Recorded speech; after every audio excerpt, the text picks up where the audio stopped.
direito à verdade, obviamente, tem muitos aspectos para nós discutirmos.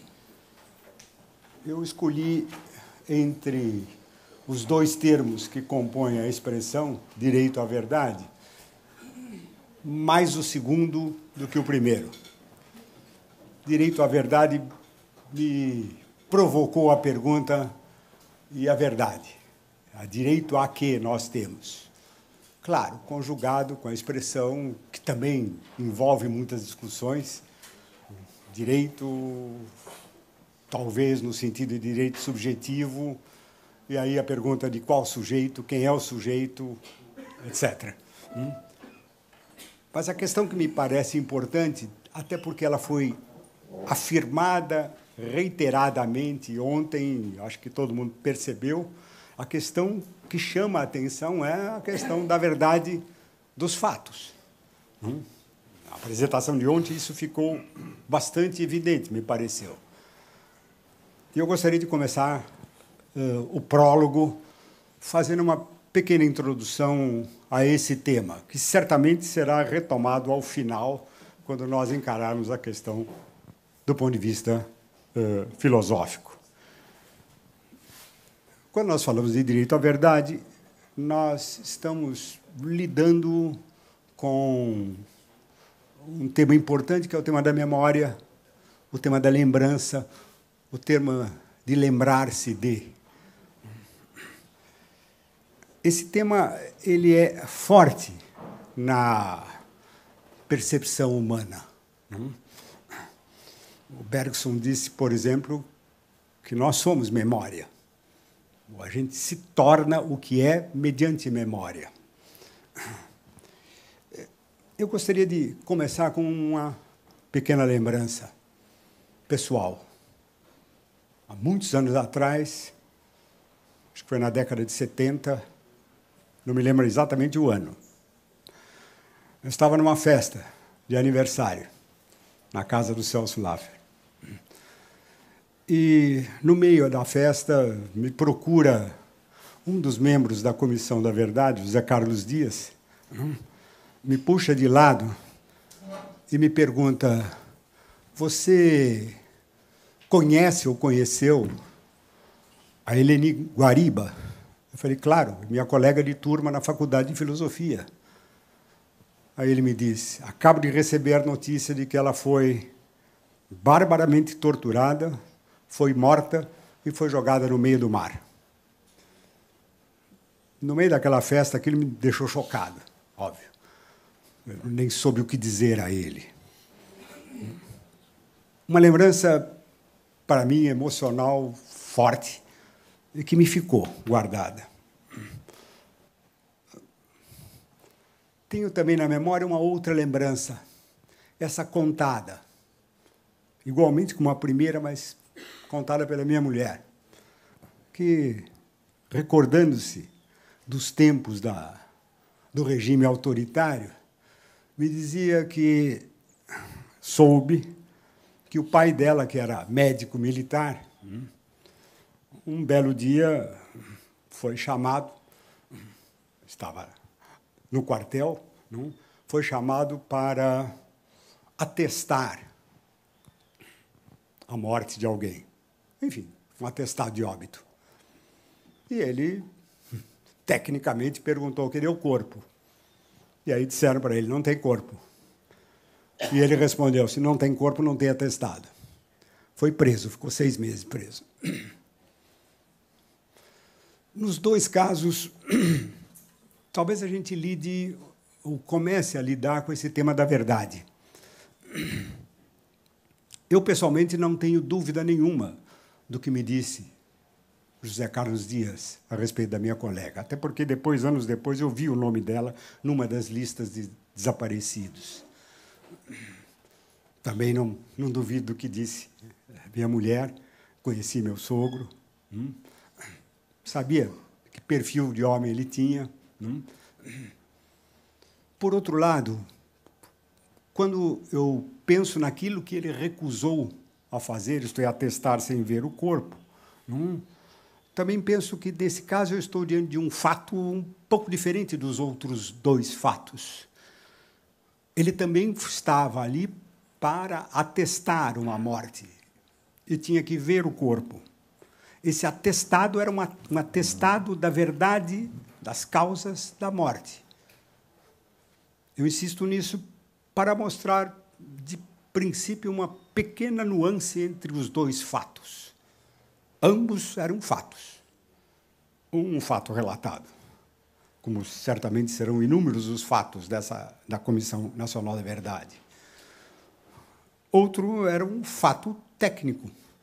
Isto é, um problema de constatação de causa-mortis, que também é fato, e que também atesta, enquanto fato, a sua verdade, com uma pequena nuance, fazendo uma diferença entre ambos. Ou seja, nós temos aqui memórias com fatos semanticamente distintos. Um relato de um amigo, ou o relato da minha mulher, e o outro, o atestado de um técnico, de um médico. No caso, a recusa do atestado. Quando nós pensamos nessas questões de fatos, não? Nós talvez comecemos a perceber que a narrativa de fatos, ela se apresenta de início, pelo menos nesses exemplos que eu lhes dei, com uma forma exitosa de superar qualquer dúvida. Eu não acredito que nenhum de vocês aqui nesse encontro, no momento que eu estou falando, viesse levantar a mão e pusesse em dúvida o que eu contei. E a pergunta seria, por quê? Por que ninguém levanta a mão e diz, duvido do que você está contando? Existe um contexto que me impede de fazer isso. E é nesse contexto que eu estou falando e contando e relatando esses fatos. Quando eu relato esses fatos, eu estou, na verdade, me referindo àquilo que a gente poderia chamar de acontecimentos. São breves relatos de algo que aconteceu e que, nesse contexto, parece ter um sentido. O sentido de verdade. A gente aceita isto como verdadeiro. Pois bem, quando nós passamos de um termo para o outro termo nos dois relatos que eu apresentei, isto é, a verdade na narrativa contada pelo meu amigo ou pela minha mulher, e a questão da verdade no atestado do médico, ou no caso da recusa do atestado do médico que atestaria a verdade a respeito da causa da morte, nós passamos rapidamente de uma narrativa fundada em palavra para uma narrativa fundada naquilo que a gente chama de documentos. No caso, seria um documento médico.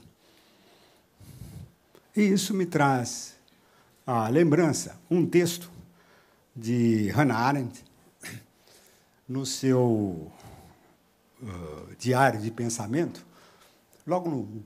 eu acho que é a terceira ou quarta anotação que ela faz, é de 1950, em que ela apresenta alguma coisa como se fosse um paradoxo. A anotação é assim. Na frase, como as pessoas realmente foram, está algo como, de outro modo, não poderia ter sido. A testemunha ocular de um acontecimento visto versus aquilo que eu mesmo fiz. E a dubitabilidade de toda documentação histórica. Quanto mais documentos, mais duvidoso se torna tudo, diz ela. É uma simples anotação. Eu não fui investigar por que ela escreveu isso. Mas é um mote importante para continuar. Por que ela diz: quanto mais documentos, mais duvidoso se torna tudo? É um paradoxo. E o paradoxo parece ser evidenciado pelo fato de que os historiadores constroem frequentemente narrativas diferentes e opostas em torno dos mesmos acontecimentos. O que um omite, o outro destaca, por exemplo, e vice-versa. A comparação só pode ser feita se nós admitirmos que se trata do mesmo acontecimento. E daí entender por que um omite ou diminui e o outro releva. A pergunta que se tem que fazer nesse caso: o que é o mesmo acontecimento? Pergunto eu a vocês. A destituição de João Goulart como presidente da República em 1964 é um acontecimento? Ou, como eu me lembro, disse um jurista na época, seria um abandono de cargo?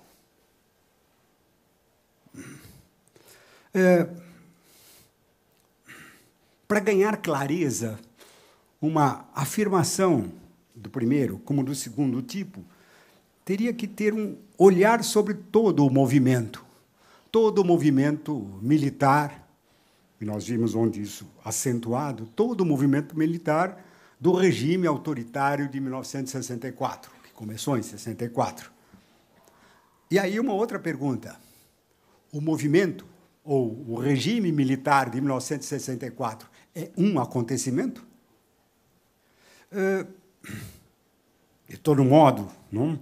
Um olhar sobre todo o período do autoritarismo militar envolve uma espécie de documentação, uma documentação que aponta para uma complexidade com algumas incertezas, a começar da delimitação do tempo. O regime de 1964 começou quando? Dia 31 de março. Me lembro que nós, na faculdade, insistimos durante muito tempo que começou no dia 1º de abril. A gente chamava aquilo de abrilada. Claro, no correr do tempo, por razões óbvias, talvez, virou 31 de março. Ninguém fala mais hoje em 1º de abril. Mas tem mais. Um regime que durou no tempo. Até quando? Até 5 de outubro de 1988? A nova Constituição? Ou até a data da proclamação da lei da anistia, que foi um pouco antes da lei? Ou será que até aquele momento em que o Superior Tribunal Militar estendeu a anistia, que tinha sido para os agentes, e depois também para os então chamados subversivos? Isto é, como é que eu delimito no tempo isto? Diante dessa diversidade na identificação do acontecimento, ou do mesmo acontecimento, talvez a gente devesse dizer que a única coisa que parece conferir verdade à história é a própria vida. Mas será que a vida é uma história? Ou ela é história se e quando a gente confere à vida esse atributo? Isso é quando nós dizemos que a vida é histórica. Existe uma dramaticidade nessa questão, que talvez possa ganhar toda a sua intensidade num exemplo. Num exemplo que é um fato plausível, deve ter acontecido. Eu digo isso porque eu estou retirando esse exemplo de um romance, não de um historiador, de um romance. E é um fato que deve ter ocorrido no século XX, por volta dos anos 40 ou antes, por ali, na antiga União Soviética.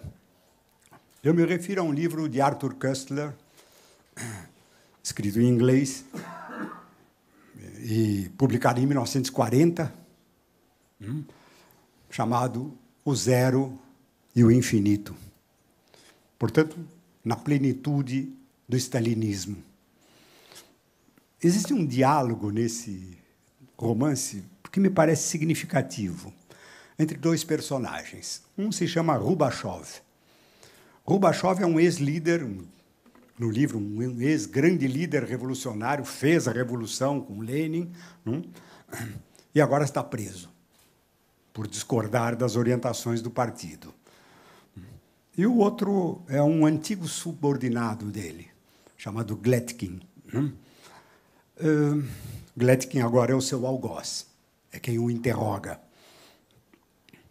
Rubachov lembra a Gletkin que, quando eles tinham tomado o poder, ele está sofrendo um interrogatório pesado, para dizer o mínimo.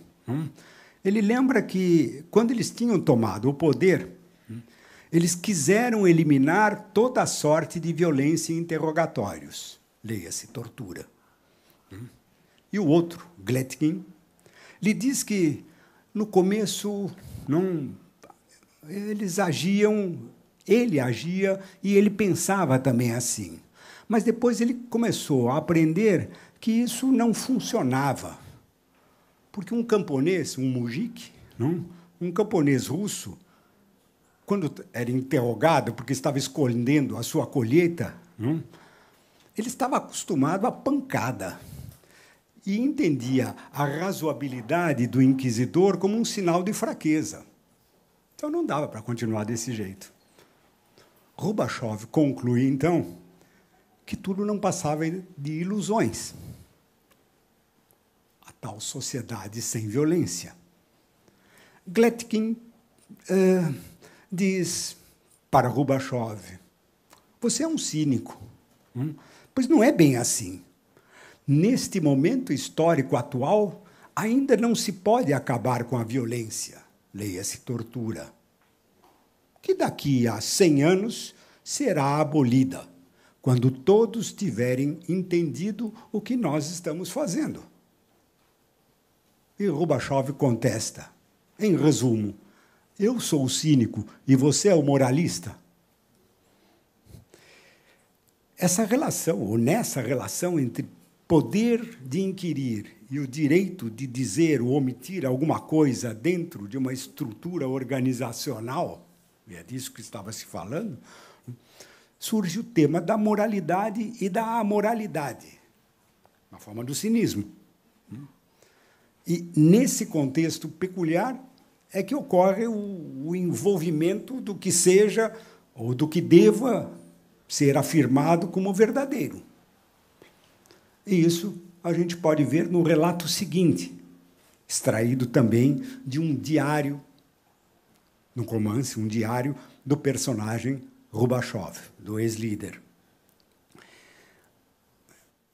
A dúvida dramática sobre a verdade, em oposição ao certo e ao errado, fica clara no romance quando Rubachov, num diário que ele vinha escrevendo, desde que ele tinha sido preso, ele coloca como epígrafe, num dos dias, uma frase autêntica, documentalmente autêntica, de um bispo de Verden, Dietrich von Nieheim, que tinha sido escrita em 1411. A frase é a seguinte: quando tem a existência ameaçada, a Igreja é dispensada dos mandamentos da moralidade. E aí se segue o seguinte fato. Pouco tempo atrás, diz o Rubachov, nosso principal agrônomo, B, foi fuzilado com 30 de seus colaboradores por sustentar a opinião de que adubo de nitrato é melhor do que o de potassa. O nosso número 1, Stalin, é totalmente a favor da potassa. Os 30 tiveram de ser eliminados como sabotadores. Numa agricultura nacionalmente centralizada, a alternativa nitrato versus potassa é de enorme importância e pode decidir a decretação da próxima guerra. Caso o número 1 esteja certo, a história o absolverá. E a execução dos 31 homens será uma insignificância. Mas se estiver errado... Por consequência, no quadro da sua prisão, ele escrevia no seu diário: a última verdade é, penultimamente, sempre uma falsidade. Aquele que no final é considerado certo terá antes parecido errado e nocivo. Mas quem será considerado certo? Isso só se saberá mais tarde. Nesse meio tempo, se verá forçado a agir a crédito e a vender a alma ao diabo, na esperança da absolvição da história.